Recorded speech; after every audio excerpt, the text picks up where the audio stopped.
I don't think I did anything wrong. I just joked that our son looked more like my husband's colleague than him. And now the DNA test proved I was right. The moment the envelope opened, my whole life split into before and after.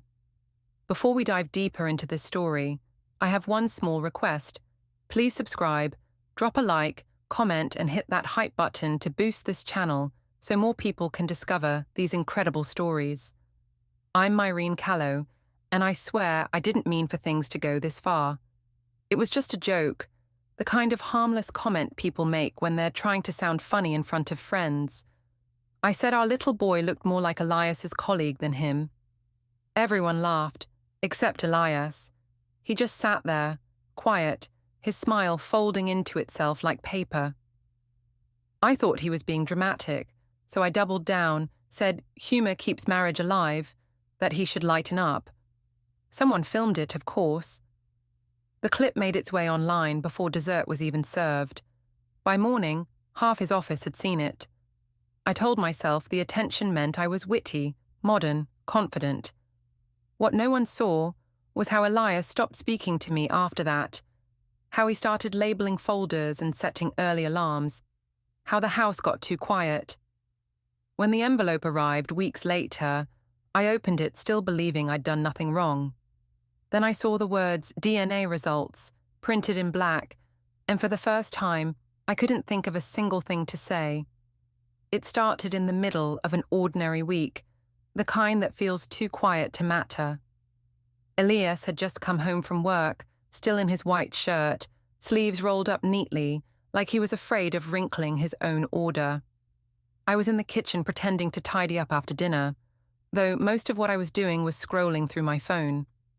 I'd been watching a video from Ronan's department outing, the one where everyone teased him about his clone at work, some intern who apparently looked exactly like him. It gave me an idea, one of those silly, fleeting thoughts that you don't think will matter. But those are the ones that always do. Elias stood at the counter pouring himself water. I told him Ronan looked funny in the clip, and then, without thinking, I laughed and said, "You know, it's weird. Leela has his eyes, not yours." It was supposed to be harmless. He froze, hand still on the glass. I laughed again, expecting him to smirk or roll his eyes, something, but he didn't. He just said, very softly, "That's not something you joke about, Mirene." I said he was being sensitive, that people make jokes like that all the time. He didn't argue.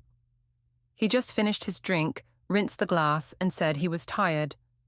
That night, I told myself he'd forget it by morning. Men always claim they hate drama, but they remember every word if it makes them look bad. The next day, he was distant, polite in that stiff way that feels colder than anger. I tried to make conversation about work. He answered in one-syllable words. I said maybe he needed a sense of humor. He said, "Maybe you need better judgment." Then he left for the office, briefcase in hand, posture perfectly straight like always. At work, I repeated the story to Drew, my closest friend in HR. He laughed so hard he had to cover his mouth. "Oh my God, you really said that to him? Girl, you're fearless." That made me feel lighter. Fearless, that was better than cruel. I told the story again at lunch to 2 other co-workers, and they all agreed Elias should lighten up. One of them even said, "Honestly, it's kind of iconic." The word stuck in my head. Iconic. That was what people were now, brands, symbols, characters, and I was the witty wife who could make a room laugh. By Friday, I was starting to enjoy the attention. I told the joke again at a small dinner my mother hosted, this time with a glass of wine in hand. My mother laughed, shaking her head, saying I always had a sharp tongue like hers. She said men need reminding that women have voices now. That made me feel proud, like I was part of something bigger than a marriage. Elias didn't come to that dinner. He said he had work to do. That weekend, we were invited to a birthday dinner for one of Elias's co-workers. It was in a small restaurant downtown, soft lighting, glass walls, the kind of place that makes everyone whisper like they're in church. We sat near the center table, surrounded by people from his company. Ronan was there too, with his wife. He waved at me, polite but distant. I smiled back, maybe too brightly. I could feel Elias tense beside me. Halfway through the meal, the conversation turned to kids, how they inherit strange traits. Someone joked about recessive genes. I don't know why I said it again.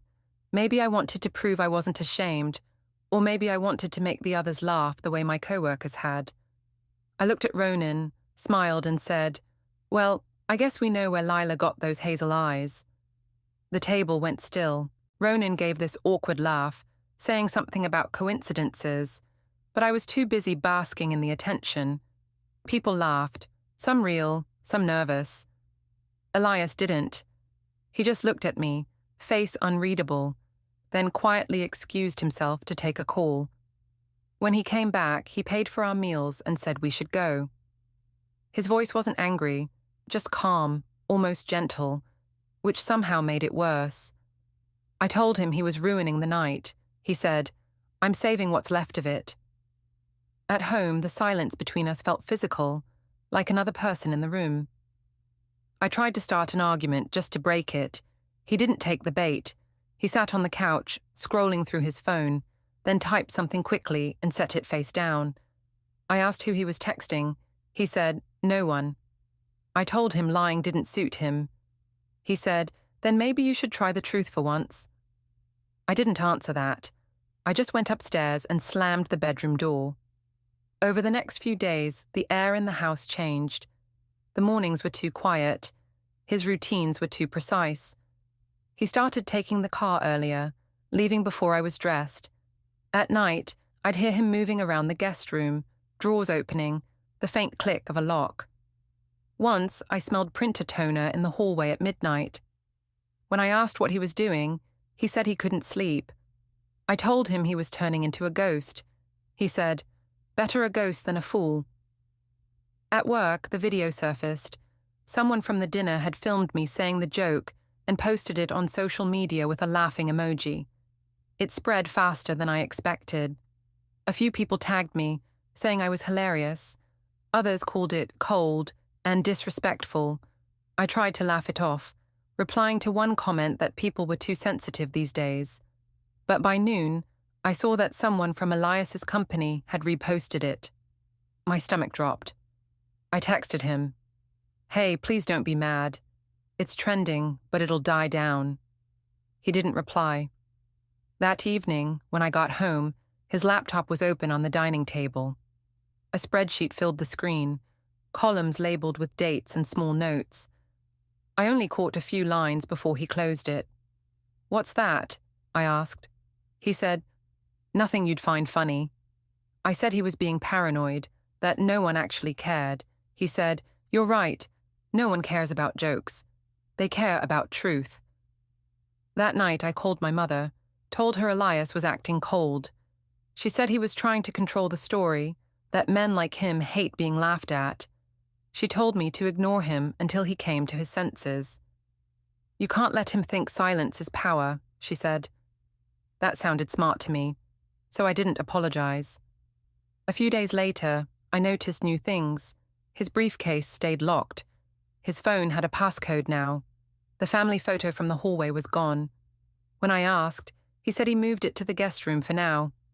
I laughed, pretending it was no big deal. But something about the space it left on the wall made my chest feel tight.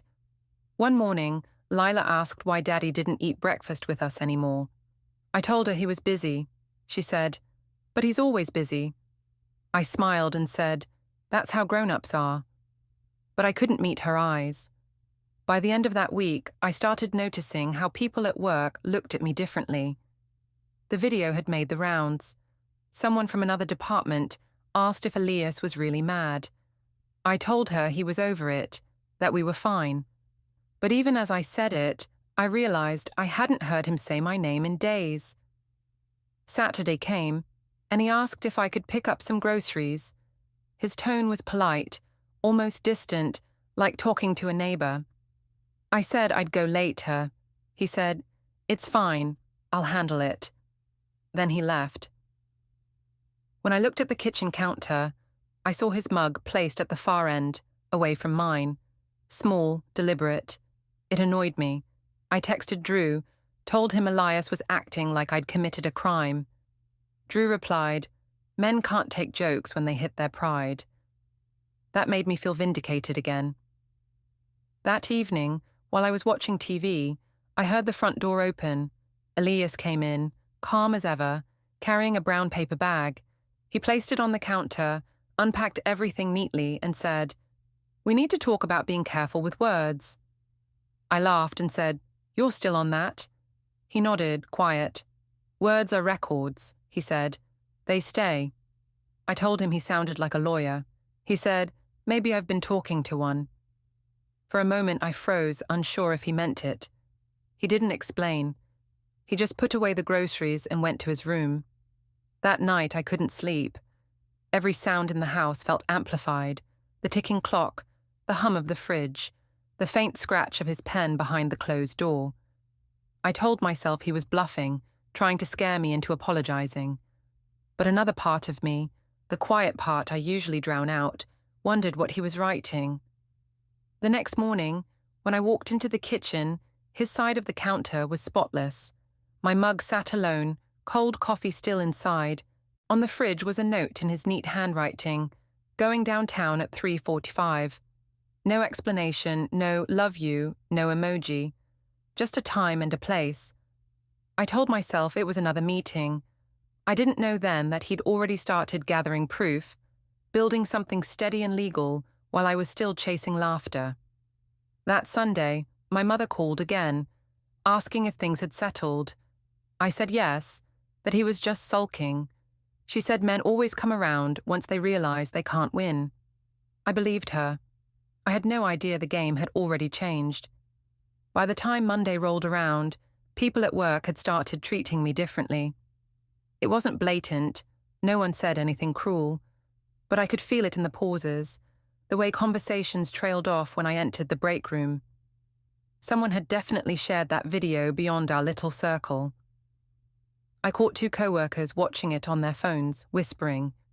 When they noticed me, they smiled too brightly and changed the subject. I pretended not to care.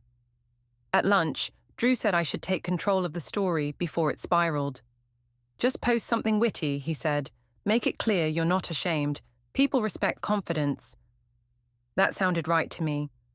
So I reposted the clip with the caption, "Married humor hits different." The comments rolled in again, laugh emojis, a few people defending me, some calling it cruel.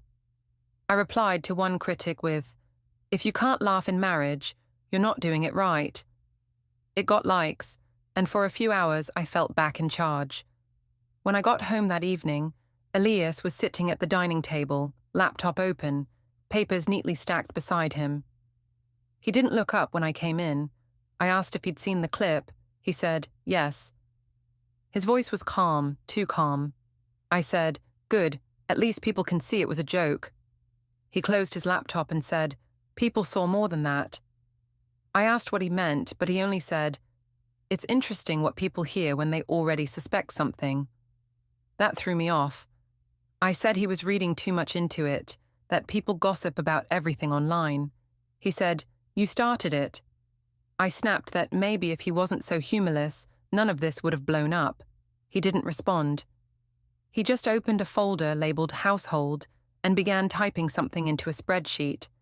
The sound of the keys filled the room. I asked what he was doing. He said, "Sorting things."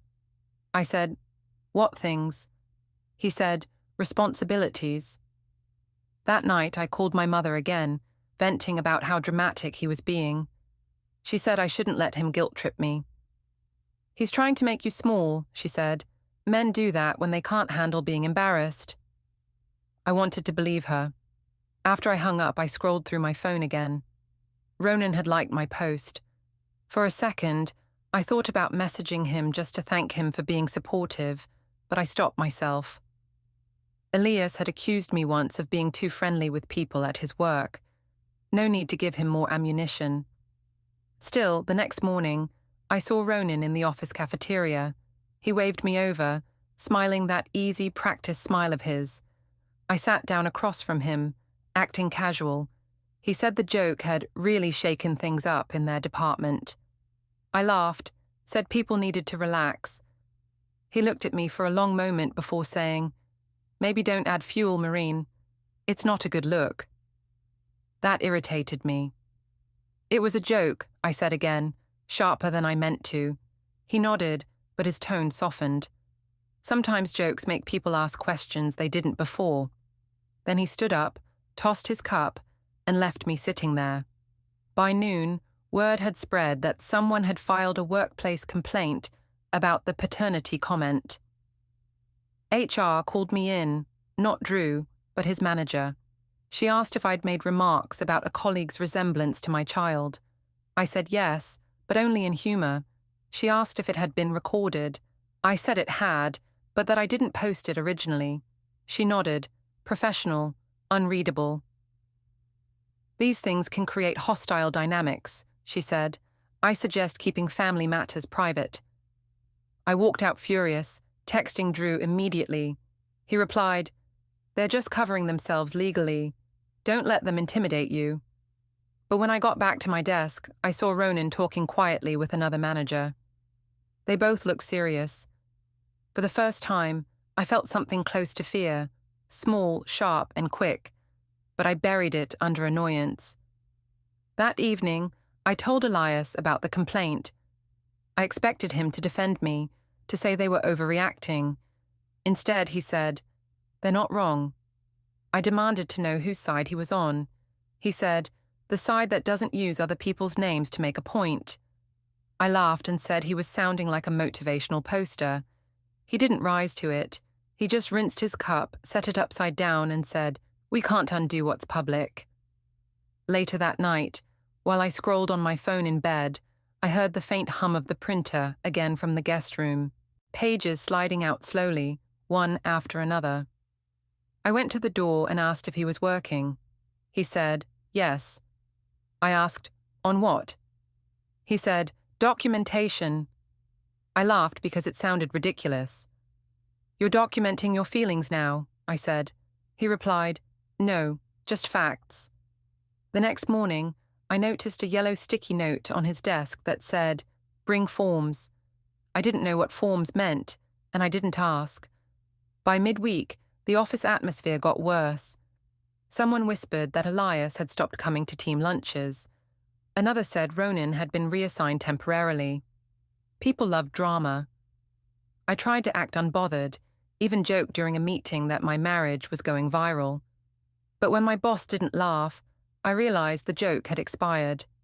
At home, Lila started sensing the tension. One night, she asked if Daddy was mad at me. I said no, of course not. She said he didn't hug me anymore. I told her grown-ups just get busy sometimes. She nodded, but later I caught her drawing 3 stick figures, one standing far away from the others. On Thursday, Drew invited me to happy hour. I almost said yes, but something stopped me. I wanted to go home and fix things, or at least pretend to. When I got there, Elias was in the living room, laptop open again. I told him I wanted to talk. He said, "About what?" I said, "About us." He said, "You mean about the image of us?" I told him he was being dramatic again. He said, "No, I'm being precise." I asked if he was planning to keep ignoring me until I apologized. He said, "You don't believe in apologies. You believe in explanations." That hurt, mostly because it was true. I told him I wasn't the villain here, that he was humiliating me with his silence. He said, "You did that yourself." I snapped, "You're acting like a victim." He said quietly, "I'm acting like a witness." The way he said it, steady, almost official, made my stomach twist. I told him to stop talking like a lawyer. He said, "Maybe lawyers are the only people left who still care about proof." That night, I couldn't stand the silence. I opened his laptop while he was in the shower. It was password protected. He'd never used a password before. On the table beside it was a flash drive labeled with a date. I picked it up but heard the water shut off, so I put it back. My hands were shaking. When he came out, he looked at me like he already knew. If you have questions, you can just ask, he said. I said, "What's on the drive?" He said, "Just clarity." Then he walked past me into the guest room and closed the door. The next morning, I woke up alone again. The sheets on his side of the bed were cold, like he'd been up for hours. On the counter, 2 mugs sat apart as usual. Beside them was a folded grocery list in his neat handwriting. At the bottom, I noticed something odd. Under the usual milk, bread, and detergent, he'd written "notary" near me. My mother called that afternoon to check in. I told her things were fine, that Elias was still moody but manageable. She said, "Men always overcompensate when they feel powerless. Don't show weakness." I promised I wouldn't. But later that evening, as I scrolled through social media again, I saw that someone had posted a screenshot of a local community forum. The headline read, "Rumors fly after viral joke. Engineer husband takes leave of absence." My chest went cold. I clicked it, and there was Elias's name, half blurred, but still visible. The comments were merciless. Some mocked him for being uptight. Others called me cruel. I wanted to delete everything, but it was too late. When Elias came home, he looked at me, not angry, just tired. I said I hadn't expected it to go that far. He said, "It always goes that far when truth is entertainment." I said, "You're making this sound like a scandal." He said, "It is one. You just don't realize who the punchline is." After he went to bed, I sat alone in the kitchen scrolling through every clip, every comment, every message. The laughter that once felt like applause now sounded like static. I wanted to text him something, to fix it, but every sentence I typed looked hollow. That night, I heard him moving again in the guest room, the click of drawers, the soft tearing sound of envelopes opening, then the faint chime of his phone, an alert. A few seconds later, a small voice from his speaker, "File uploaded successfully." For a moment, I felt like I was standing outside my own life, watching it shrink down into some quiet, precise process I didn't understand. I told myself it was nothing. He was just being methodical, overreacting as usual. But somewhere deep down, I knew it wasn't about overreaction anymore. It was preparation, and I was still too proud to ask for what he was preparing. By the weekend, the air in our house felt completely different. It wasn't silence anymore. It was something heavier, like every sound passed through glass before reaching me.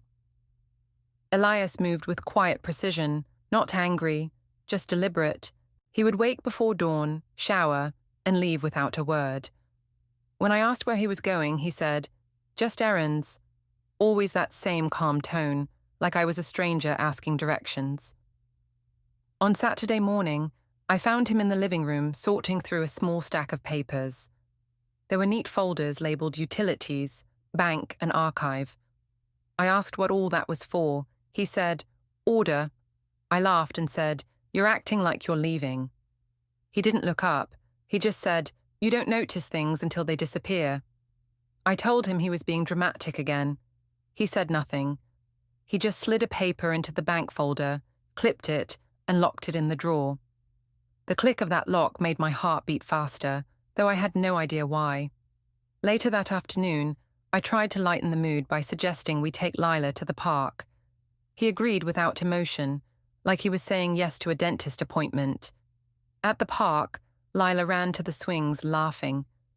Elias pushed her gently, quiet as always. I sat on the bench scrolling through my phone, pretending everything was normal. A mother nearby recognized me. She said she'd seen the video online, asked if it was really true. I smiled tightly and said people read too much into jokes. When she walked away, I saw Elias looking at me, expression unreadable.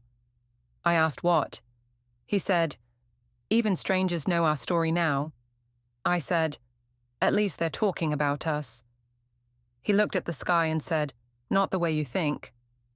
That night, when Lila was asleep, he sat in the kitchen with a notepad. I asked what he was writing. He said, "Inventory." I laughed and asked, "Of what? Our furniture?" He said, "Everything that still belongs where it should." I told him that made no sense. He said, "It will." When I woke the next morning, he was gone again. On the counter sat his coffee mug, perfectly clean, and a faint smell of printer toner hung in the air. His laptop was gone. My mother called to check on me, and I told her he was acting distant, almost cold. She said, "He's trying to punish you with silence. Don't feed it." I said, "I won't." That afternoon, Drew texted asking if I was okay. He said the office was still buzzing about the complaint and that Ronan had been reassigned permanently. I said that wasn't my fault. He replied, "Maybe not, but perception matters." I stared at that message for a long time. When Elias came home, I tried to bridge the gap. I said, "Maybe we should talk about everything, just to clear the air." He said, "There's nothing left to clear." I told him that was ridiculous, that couples fight, couples survive worse.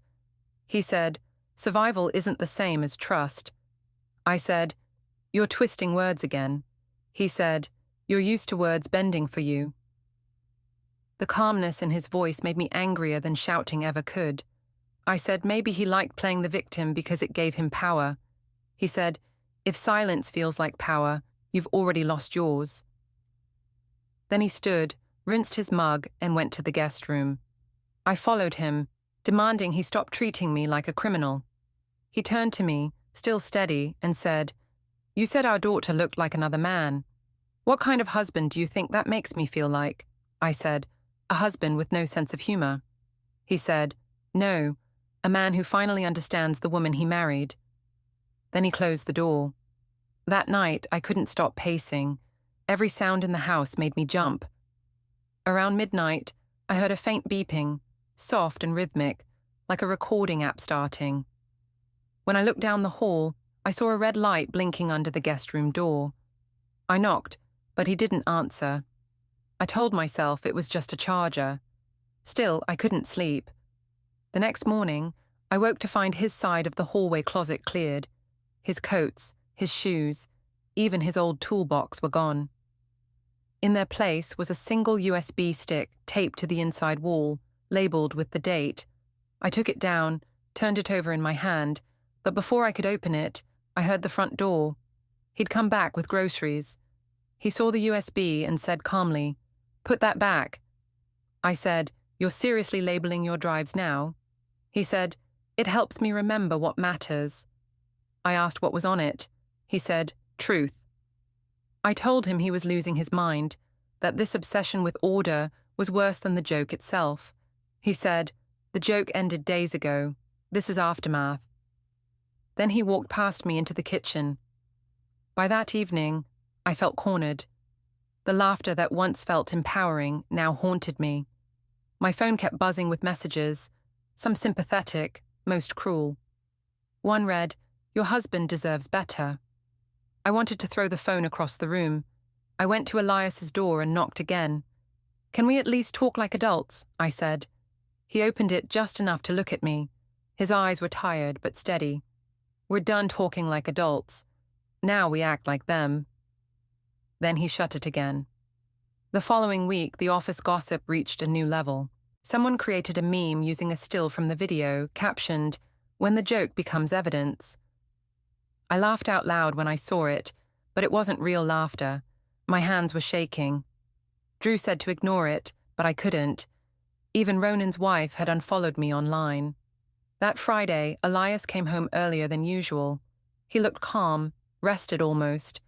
I asked if he was finally done sulking. He said, "I'm done pretending." I asked what that meant. He said, "It means I know." My stomach tightened. "Know what?" I asked. He didn't answer. He went to the guest room, came back holding his phone, and placed it face up on the table. On the screen was a paused video. Me at the restaurant, smiling, the words from my mouth clear as day. He hit play. "You know, it's weird. Lila has his eyes, not yours." My own voice filled the room. He paused it and said, "That's not a joke anymore, is it?" I said he was being insane, that no one could prove anything from a joke. He said, "Some things don't need proof. They just need patience." Then he walked out of the room, leaving the video looping. That night, I couldn't eat. I sat on the couch, staring at the muted TV, replaying every moment I thought I'd been clever. For the first time, I wondered if he might actually be preparing something real, something final. Around midnight, I heard the door to the garage open. I followed quietly and saw him loading boxes into the trunk of his car. I asked where he was going. He said, "Nowhere yet." I said, "Then why are you packing?" He said, "Because one of us needs to start moving forward." I told him he was cruel. He said, "No, just clear." Then he closed the trunk and went back inside, leaving me standing in the dark. The next morning, he was already gone again. On the kitchen counter sat 2 envelopes, one blank and one sealed. The blank one had my name written in his neat handwriting. I opened it expecting a note. Inside was a single photo, Lila at her 5th birthday party, laughing between the 2 of us. On the back, he'd written, "You made this moment public. I'll make the truth official." My hands shook so badly, I dropped the picture. I ran to the guest room, but it was empty. The drawers were cleared, the desk bare, except for a sticky note on the wall calendar. Monday. Paper drop. I sat there for a long time, staring at those 2 words. My mother called, but I didn't answer. My phone buzzed with messages, all of them about the video again, as if the internet couldn't stop turning it over like a wound that wouldn't close. By evening, I finally texted Elias. "Are you ending this?" He didn't respond. A few minutes later, my phone pinged, an automated email notification. Cloud file shared, Callow documents, Archive A. I clicked it before I could think. The folder opened, showing a timeline, photos, screenshots, and one file labeled Request Draft. I couldn't open that one. It was locked. But I didn't need to. I knew exactly what kind of request it was. That night, when I went to bed, the house felt like a museum of what we used to be. Perfectly arranged, painfully still. I lay awake staring at the ceiling, listening to the faint hum of the refrigerator and wondering how something as small as a joke could break a life so completely. I still told myself he wouldn't actually go through with anything, that this was just another phase of his control. But even as I whispered it in the dark, I didn't believe myself. The following week, I decided to stay at my mother's house for a few days.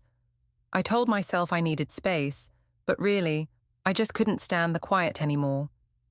Every corner of that house reminded me of Elias's routines, the clean counter, the folded towels, the smell of toner that still lingered near the guest room. My mother welcomed me with open arms, of course. She said she'd known from the start that Elias was too proud, too calm for his own good.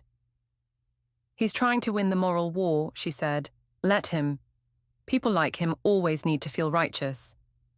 I nodded, even though a small, uneasy part of me wondered if she was wrong.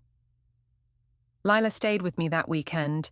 I tried to keep things light, movies, baking, trips to the playground, but she kept asking when Daddy was coming. I told her soon. She said he didn't answer when she called. I told her he must be busy, though I knew he was deliberately setting boundaries. The phrase, "for the child's sake," had already slipped from his mouth once, and I couldn't stop thinking about how formal it had sounded. On Sunday, I went to a small family lunch my cousin organized. My aunt asked about the video before we'd even finished appetizers. "Was that really you joking about the baby's father?"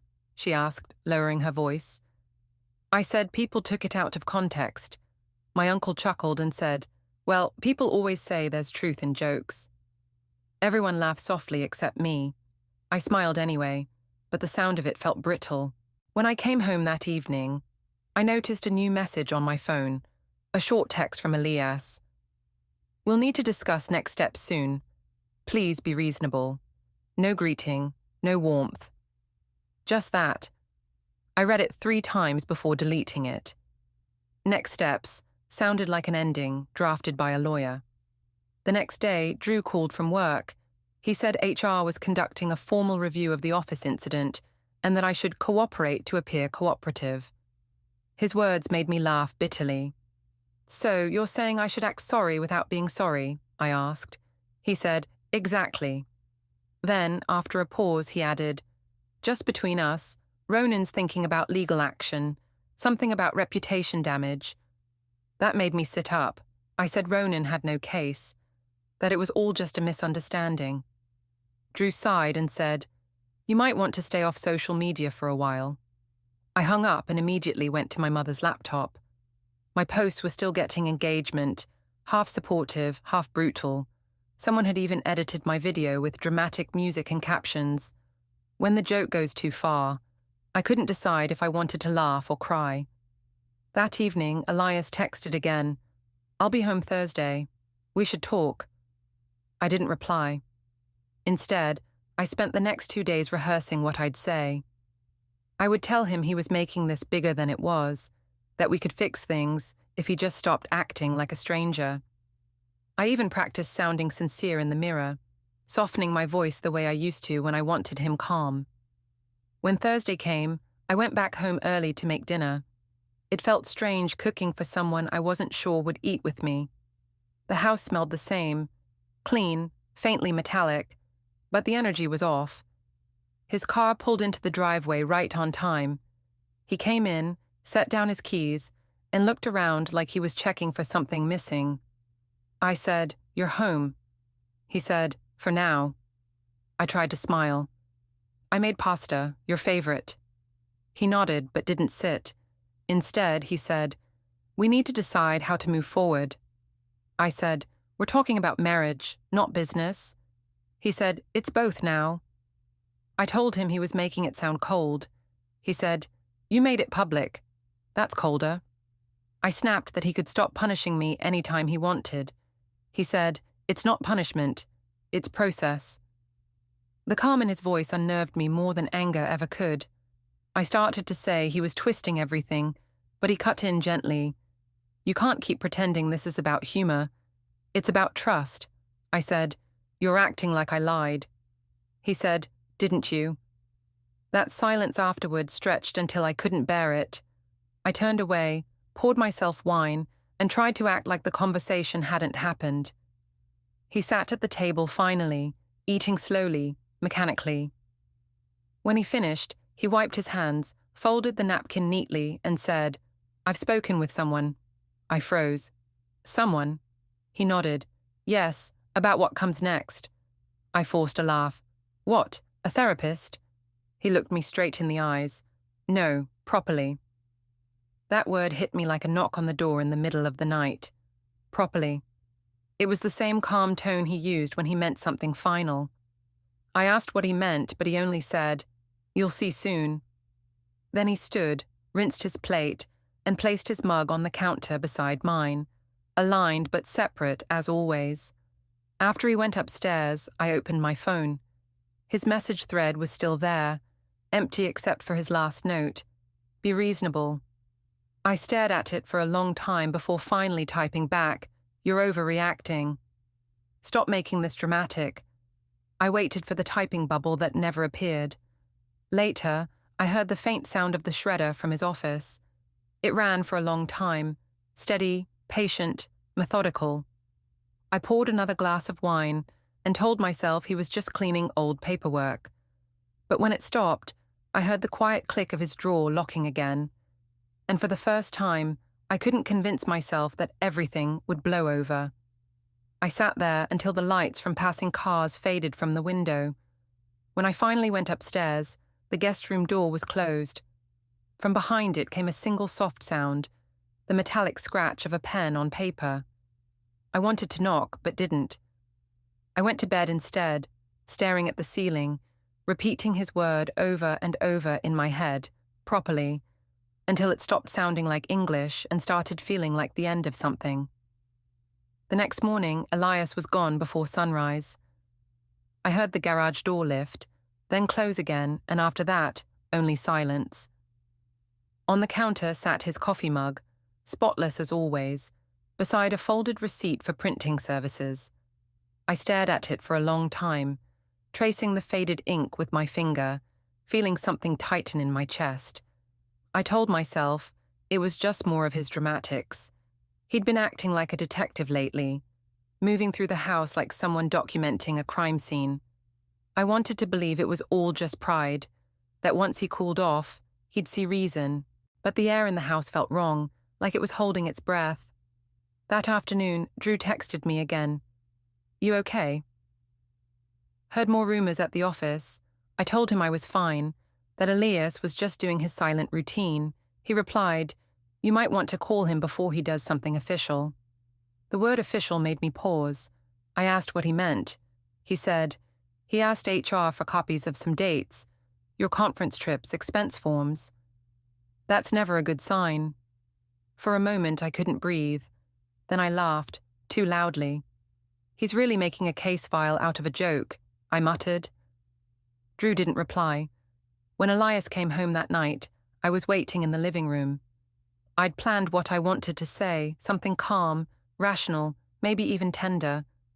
But when I saw the briefcase in his hand and the quiet steadiness in his eyes, everything fell apart. I said, "Are you seriously digging through my work records?" He said, "I'm verifying what you call coincidences." I told him he was paranoid, that he was embarrassing himself. He said, "Truth doesn't embarrass me, pretending does." The calm in his voice made me feel small. I wanted to provoke him, to drag him into a real argument. So I said, "What do you even think you'll find, Elias?" "That our daughter's not yours? You're humiliating yourself." He looked at me for a long time and then said, "If humiliation brings clarity, I'll take it." Then he turned and walked to the guest room. I stood there shaking, staring at the closed door. For a moment, I wanted to cry. Then I opened my phone and scrolled through my own posts. The clip still had hundreds of comments, some defending me, others calling me cruel. I typed a new caption under it. "People love tearing down what they don't understand." I hit post and waited for the likes to roll in. They did, but it didn't feel like relief. It felt like noise. That night, when the house went dark, I heard the faint hum of the printer again. I walked down the hallway and saw a soft blue light spilling from the guest room. I peeked through the crack in the door. Elias sat at the desk, scanning pages into a folder on his laptop. The screen reflected off his glasses, calm and expressionless. I backed away before he noticed me. In the morning, I tried to act normal. Made breakfast. Set out 2 mugs, even though I knew he wouldn't drink from his. When he came into the kitchen, he glanced at the food and said, "You don't have to do that." I said, "Do what?" He said, "Pretend." I told him I wasn't pretending, that I was trying. He said, "You're always trying to fix the reflection, not the thing itself." I said I didn't understand what that meant. He said, "You do." Then he left for work. The rest of that day felt endless. I cleaned rooms that were already spotless, checked my phone every 5 minutes, reread our old messages. Around noon, a text came in from my mother. "Have you heard anything?" I didn't know what she meant. She sent a screenshot of a community page. Someone had posted a blurry photo of Elias leaving an office downtown with a man in a suit. The caption said, "Looks like the husband's lawyering up." I laughed when I saw it. Out loud, too loud. I told myself people were just making up stories. But when I looked at the timestamp, I saw it matched his calendar reminders, the ones I used to notice on his phone. Downtown, 3:45. Paper drop. Little fragments I'd dismissed as meetings. By evening, I was shaking again. He came home quietly, as if nothing had happened. He sat at the table, ate dinner without speaking. I couldn't take it anymore. "Are you doing this to punish me?" I asked. He didn't look up. "No," he said, "to protect myself." I slammed my fork down. "From what? From your wife?" He said, "From the version of you that thinks there's no consequence." I told him he sounded like a script. He said, "You made our life one." After dinner, he packed a small bag. Nothing dramatic, just careful. I asked where he was going. He said, "To clear my head." I said, "With who? A lawyer?" He didn't answer. He just zipped the bag and said, "You'll find out soon." When the door closed behind him, the house felt cavernous. I poured wine, then another glass, scrolling through the news on my phone. My name hadn't appeared anywhere yet, but the clip was still circulating in smaller circles, reposted with captions like "Modern Marriage Meltdown." Around midnight, I walked into his office. The air still smelled faintly of toner. On the desk was a single envelope with today's date written on it. I didn't open it. I just stood there staring at it, afraid of whatever was inside. I thought about burning it, but I couldn't. I wasn't ready to face anything final. When he returned the next morning, his tone was strange, measured, almost polite. He said we'd be meeting somewhere that afternoon. "A neutral place," he called it. I said, "Why? We can talk here." He said, "No. There are things that need witnesses." I tried to laugh it off, but my voice cracked. "You're not serious," I said. He just looked at me, and I realized he was. He went upstairs to change. I followed him halfway up the stairs and said, "Elias, please, can we stop this? I'll delete everything. I'll apologize publicly if that's what you want." He turned on the step, met my eyes, and said quietly, "You don't get to control the ending anymore." For the rest of the day, I waited for him to explain, but he didn't. He just moved through the house in silence, collecting small things. A file from his drawer, a notebook, a pen. Before he left, he turned to me and said, "Whatever happens next, it'll be handled properly." That word again, properly. It didn't sound like anger anymore. It sounded like conclusion. When the door closed, I stood there alone, trying to remember the last time he'd looked at me with warmth. I couldn't. All I could think of was the way his voice had sounded, steady, lawful, final. I went to bed early that night, the house dark and too clean. But even half asleep, I could still hear his words echoing through the quiet. Handled properly. And for the first time, I understood what that meant. The courthouse lobby was crowded, voices low but curious. Elias stood beside the clerk, calm, handing over a sealed envelope. I watched as the documents were opened. The DNA test confirmed Lila's paternity, and custody arrangements were officially filed. The room went silent. My chest tightened, the weight of every joke and post crashing down. Elias didn't look at me, only at the papers. The decision was final, and I had no words.